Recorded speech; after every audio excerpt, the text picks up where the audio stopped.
All right, check 1, 2, 3. Check. No confidence, all ego. Damn right. Anyway, I'm here with one of my good, I would say friend. I see you more than some wrestlers. I'll tell you that. It's true. I am here with All Ego Ethan Page here at WrestleCade. We're outside the Queens of Combat show, so if there's like a noise that you hear in the background, it's because there are women wrestling. Yeah, it's pro wrestling. Yeah, pro wrestling. There's a ring. There's people falling in it, and there's crowds making noise. Oh yeah. I gotta tell you, man, we've known each other for about 3 years. Yep. Through Keystone, Evolve, and maybe Impact. I haven't been to an Impact taping yet. I see you on the indie shows all the time. All the time. I'm a traveler, man. I can't help it. And one thing that's hard for me with interviewing people is time. Yep. Because you want to set your merch table, which we're sitting at. People want to pay for your merch. People want to get the pictures with you and talk wrestling with you. Yep. I want to ask you, and I don't want to turn into a full-on interview, but what was one of the craziest customers you ever had? Oh man, there's customers that come up in tears. Really? Yeah. Yesterday, I think. Well, it wasn't a crazy story. It was heartwarming. I sent it to my wife right away. There was this little kid wearing my T-shirt, and like at conventions like this, you're talking about like the biggest names in wrestling, right? So, like, there's people that have lines out the door, and to see like this family kind of like pushing their kid wearing my T-shirt to come meet me was like the coolest thing because he was so nervous. But I'm also noticing that a lot of my fans are younger, and they're gonna grow up watching me now. So I'm slowly carving my fan base out of professional wrestling, and it's the kids that are watching Impact TV right now, or that know how to use all the apps and to download everything and stream everything. So it's awesome. Or even just my YouTube channel. Like, I'll get fans just from watching my vlogs that don't even watch professional wrestling. Like, I had a bunch of people like that. But if you're saying crazy fans, I've got people that have me tattooed on them. Really? Yeah, Where? Multiple people. I've had like my full face and body tattooed on someone. I've had my logo tattooed on someone. Yeah. So you get from the bottom to the top. It's a crazy world. I'm sorry, people just went crazy for Tessa Blanchard walking in the room. I mean, she's a star. Oh yeah, she's doing it. Now, were these like on the arms that he tattooed? That he had it tattooed? Well, I think one was the leg, one was the arm, and I believe there might be one more, like a signature that got tattooed. I'm not 100% sure, but yeah. Yeah, I know a guy, my man Chino up in New Jersey. I think he had Paige signature. He ran to his tattoo artist and got it tattooed on. Yeah. I was like, man, that's dedication. Hell yeah! And you know what? If you love it, that's great. Like, it's your body, and it's what you like. Like, I know, like, my parents scratch their head why I have over 1,000 toys in my basement at the age of 30. So, but you know, it's not up to them. It's my thing. It's my passion. It's what I'm a fan of. It's my life. But it changed so much, because like being an adult is like, take all your toys, throw them out. Right. Just have a house and you have knickknacks all over. But now it's like the adults that I know, over like 45, they got the Funko Pops lined up in the basement, like it's a shrine or something. Yeah. I don't even have one, and my first one that I want to get is like Fat Thor. Yeah, I have that one. It's a great one. It's awesome. But now, you do your YouTube, and like nowadays, I think some people that you say they don't like professional wrestling, or do professional wrestling, and they just go straight to the YouTube. They want to see Ethan outside the ring. They want to see Ethan, so Julian outside the ring. And by the way, I'm gonna put this on the show, but thank you for letting me tape you down to WrestleCade for the Super Show. Oh, dude, yeah, hell yeah, leave this in your show. Yeah. I appreciate it. You helped me with my vlog, and like it's so hard for me because when it comes to the vlogs, like I'm filming myself, right? So I'm usually selfie style, got my flip camera up, and I'm just like pointing it at my face. But to actually have like someone in the locker room that's willing to help me out, to actually film things for me so I can be on camera, it's the best, man, because like the audience watches for me and all the special guests I have, but half the time I'm just holding the camera, pointing it at everybody else. So it's like a documentary of all my friends. But for you to be able to film me is very, very appreciated. Well, I'll tell you one thing. If you're ever in the Northeast and if I can get there to an event or something, Impact or whatever, I'll give you my phone number. Give me a call. Sweet. I'll run up there and do it because it's very humbling for me, other than being a podcaster, just helping out with people's material, I appreciate helping it. out with the table, doing the photos. It's just nothing for me. I don't even charge a thing. It's like, if I'm lacking, I'll be like, help me out or something. But if it's like, I got money myself, yeah, let me do it, man. I'm good, whatever. Because So you're a good person. That's I'm a good how that works, man. Look. I tell people this as is in nature. I'm a good person who can do bad things. To some people, I'm a For bad sure. things that can do good. Yeah. Bad person that can do good things. Yeah. But it's so much when it comes to content. And now that wrestling has come up since September. That All Elite has come up. It's like a wrestling show every day of the week. Yep. And I just told you off mic that sometimes I just want to go home and Netflix. And I don't care about anything else. I barely Twitter, Instagram, which I'm trying to get my game up. It's hard. It is hard. Man. Like I was just talking to my wife about this because I recently just did Bert Kreischer's podcast. Yes. And he was telling me Instagram is like his thing, and then I gotta boost up my Instagram stories, and I'm just like, man, I'm trying my best, but to keep up with that, I got a Patreon account, so I got to make sure that people that pay for my Patreon, they get some exclusive content. Then Twitter is my thing, like that's my niche I've carved in wrestling, and like I try and stay as active as I can on Twitter, and I feel like that's helped my career a lot. Then there's Instagram, like I was saying, I'm failing on that, and then I got YouTube to deal with, Facebook to deal with. Then all the promoters contacting you and all that. It's just like it never ends. And trust me, man, I get it. Wait. You gotta get a Snapchat. Oh no Snapchat. No Snapchat. I don't need ladies sending me things I don't want to see, and That's why I don't have a Snapchat that's account. I'm not. That's not the lifestyle I like to lead. So I avoided Snapchat instantly. Well, I heard they get down to Snapchat, and I said, no, I don't want to see that. Like not to put anybody out, but I know female personalities, they get a little wild, Risque, and I'm like, nah, keep it professional. I want to see you in your tights or in your street clothes, but I don't want to see. I don't want to see any of it. No. I you got a wife. I man. want to show up to work. Canadians do my don't job. cheat. Yeah. Oh my god, that's so funny. I you also- don't have enough balls to make that a T-shirt. Canadians don't cheat. That's so funny. No, actually, that's a good T-shirt. That's a great T-shirt. Canadians don't cheat. You and Josh Alexander. I don't know if he's married. He is too. Yeah. Okay. But we could just say for our tag team, the North, Canadians don't cheat. Okay. We All right. do. Pro wrestling tees. For wrestling teams, For maybe wrestling- one day. Okay, but like I said, we met 3 years ago, and I'm gonna tell this story that just simple meet at Pennsylvania, and I remember you fighting Sanjay Dutt, and Yep. he kept slapping you on your ass, Yeah. and then you pulled your ass out, and it was kids at the show. Yeah. It was like, why? It was like, So for me, I love to play the fool and the clown because everyone in wrestling takes themselves way too serious. And in reality, I could probably beat the shit out of 90% of them in real life. I have a black belt in karate, I have a black belt in taekwondo. I have nothing to prove when it comes to this like choreographed fighting. Yeah. So for me to argue to try and be the toughest or coolest guy, and essentially like we're doing a play in front of like an audience that wants to be entertained. Yes. I want to offer them something completely different, and I don't want to go out there and try and put on a persona that I'm not in real life. Like I don't walk around like grumpy. I don't walk around like an asshole. I don't walk around trying to prove myself. And I just want to go out there, make people laugh, make people have a good time, and kids think that shit's funny. Like you see a dude's hairy butt and he's getting his ass kicked by a guy half his size. It's just like that to me. That's like it's silly, and it's like I guess.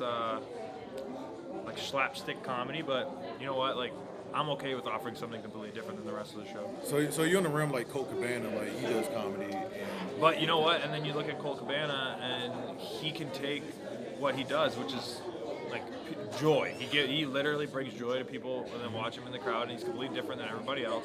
But when the time comes, he could be as serious as anybody else, and that's just a gift that he has, and I think I have too. So when the time comes, like you've seen me in Evolve, Yes. Very serious wrestler right now in Impact Wrestling with the Yes. North. We're a kick-ass tag team. To me, I'm just trying to play the part that the person paying me wants me to play. But also, speaking of Evolve, I remember this one day, I don't remember the date, but I remember that one match with Darby Allin, Yep. where you took a body bag, put him in it, Yep. filled it with thumbtacks, Yep. and kept smacking it with chairs. Yeah. And it was one of the most... I even powerbombed him while he was in. Yes. Yeah. It was one of the most ugliest non-deathmatch fights I ever seen in my life. Huh. And Darby he's killing it right now. To me, I say to him, he has the biggest balls in wrestling. I love that. I'm a fan of his, not just a friend. I'm a fan of his, not just a friend. Was that your idea with the thumbtacks? Oh no, that was all him. Oh my god. Yeah. That's all him. He wanted to do the body bag. He wanted to pour the tacks in it. Honestly, the entire storyline with Darby Allin was him pitching crazy ideas, and me trying to be like, oh man, this sounds very dangerous, and Gabe just being like, let him do what he wants. So I remember that. I remember the Troll Boys with ACH. Yep, that was a great time in my career too.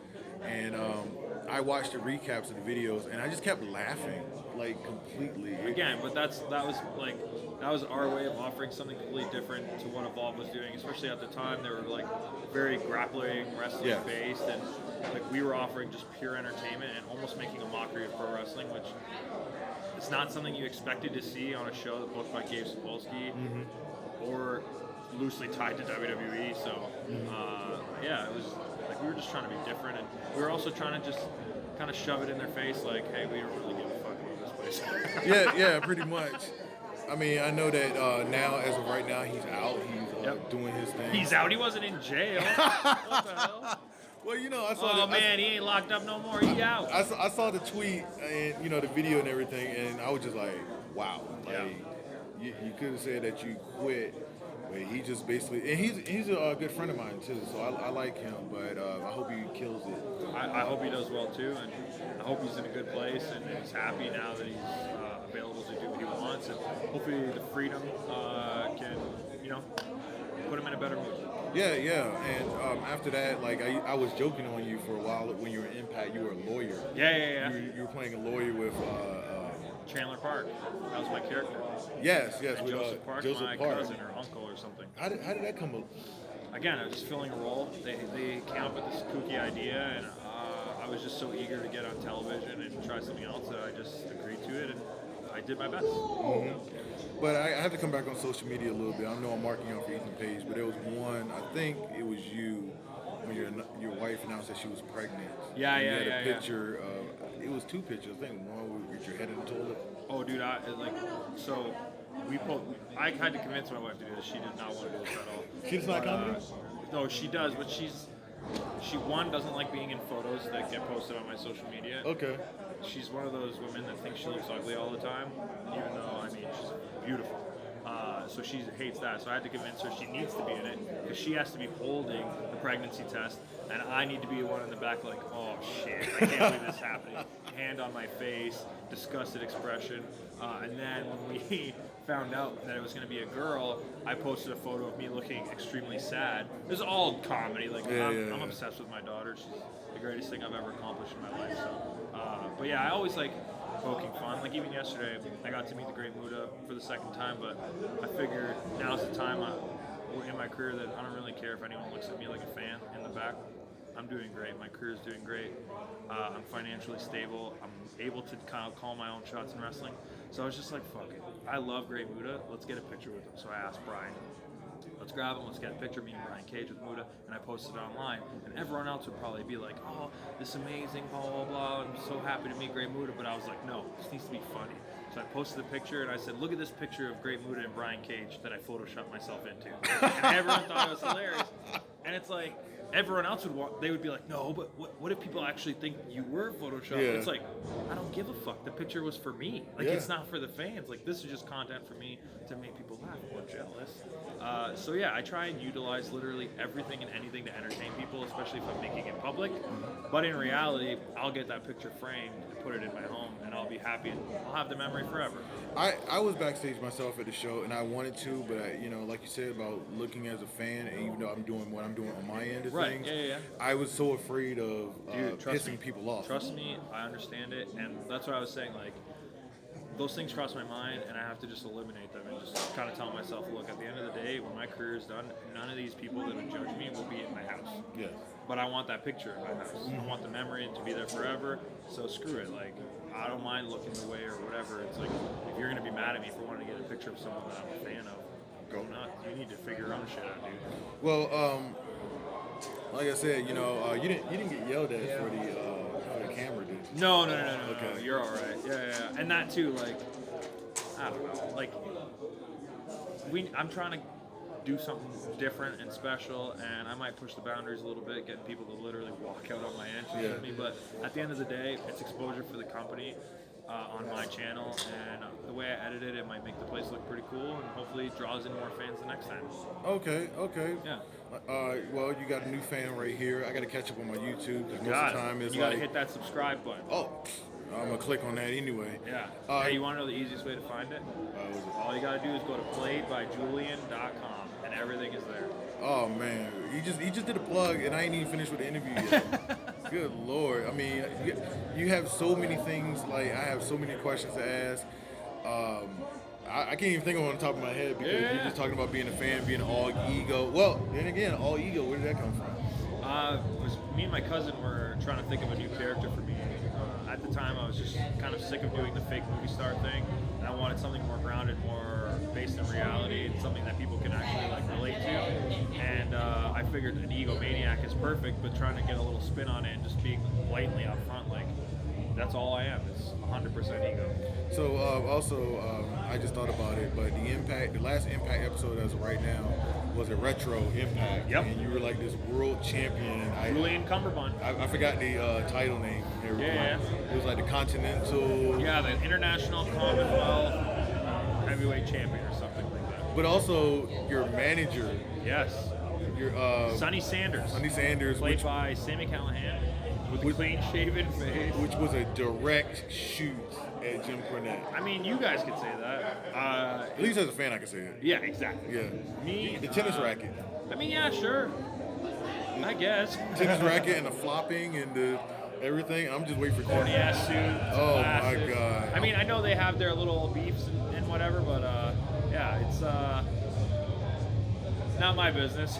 I just You're do what sipping I'm your told. tea, aren't you? Yeah, I just like to sit back and watch. No, but that was a great episode of Impact. We were just, my partner and I were watching it, and we were just like, "What is going on?" Like, Fun though, right? It was just, it was just like the WWE doing the Southpaw wrestling, and I'm like, I was afraid for it because it was train wreck friendly. What if people like this more than Impact? So people do like it, and they want more of it. So I pitched to Scott Moore that we film it separately and just upload it on our app. So like people always want content, and we're charging $7.99. So at the end of the day, we got to give new, fresh things for people to want to see on the app. And I think if we filmed just like a Netflix series where they kind of dump the whole thing on it, people can binge watch it. It'd be great. You could film the whole thing in a weekend, really, and it's not going to tarnish people's bodies because of the wrestling style back then. So it would be an easy, fun way for guys to make a little extra money and for Impact to be able to provide new, fresh content for their app. And that's actually funny because your table right here is next to Downtown Daddy Brown, which is Willie Mack. Willie Mack, Which was like a, not a shot, but it was like a homage to Junkyard Dog. I think a little bit of Junkyard Dog and a little bit of Dusty Rhodes. Dusty Rhodes? Yeah, he's the everyday man. Okay.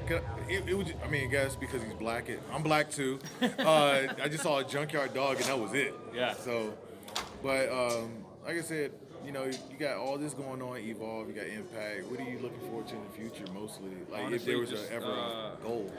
Making enough money to wrestle less or to travel less just so I can be home with my kids. There's no like ultimate goal or ultimate contract or nothing. Like I'm cool if I even leave wrestling and go on to do something else. For me, at this point, as long as I'm entertaining people and that's my job is to be an entertainer, and I'm making enough money to be home more days than I'm gone, I'm happy.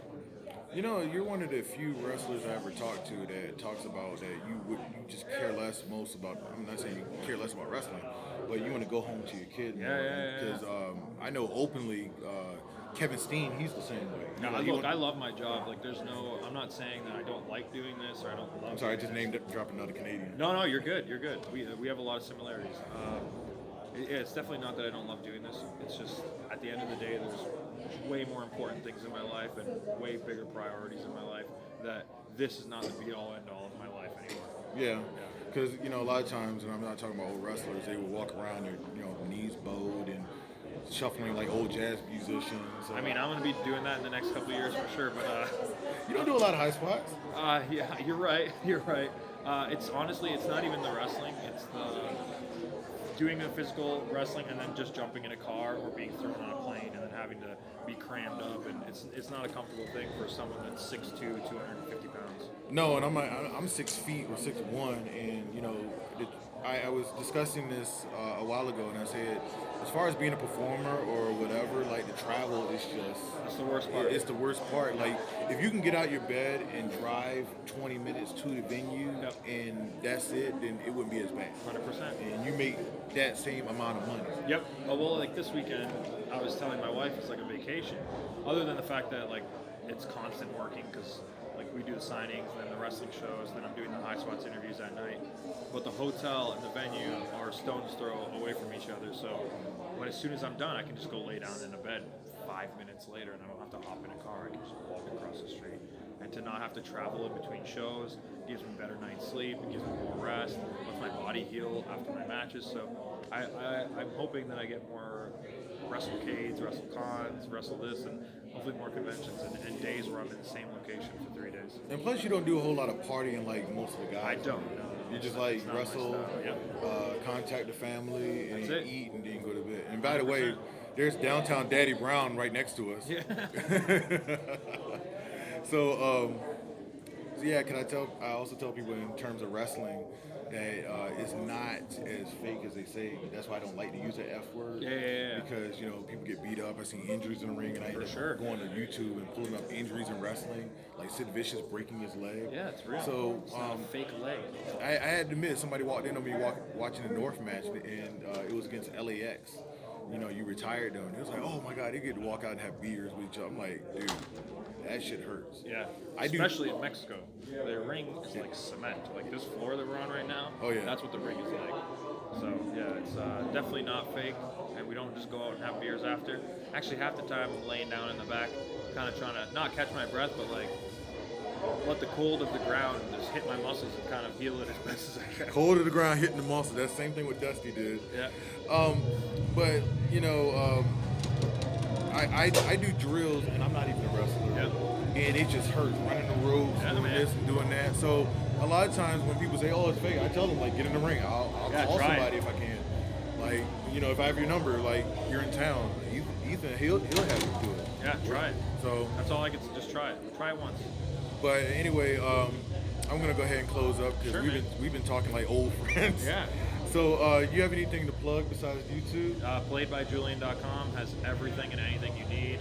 I have a weekly vlog that comes out every single Wednesday. If you follow one social media, I suggest Twitter. Other than that, if you want to support me, you can. ProWrestlingTees.com/Ethan Page. Or again, there's a clickable link on PlayedByJulian.com. So, how's the audience compared to the Bucks? Not even close. They're taking over the world. I did a vlog too, but being me, I get like 100 views or something, and that'd be I'm it. creeping close to 10,000 a week, which is pretty good for me. You should be getting paid I do. by YouTube. I do. I make a couple dollars a month. It's not good, not bad. It's just I don't do it for the money right now. It's definitely not No. financially a good thing yet. I've put more into it, like with my computer and editing software, cameras, and all that kind of stuff. But yeah, eventually, hopefully, we'll start making a little bit of money off of it. Well, not to put a cheap plug, but I watch Otter videos, and they make like 100 a day, 100,000 a day, and something about animals that. They're adorable. Yeah. So, but anyway, Ethan, played by Julian. Hell yeah. Thank you very much for the interview. Let's exchange numbers outside of this. So Sweet. that's it for me. Thanks, man. All right.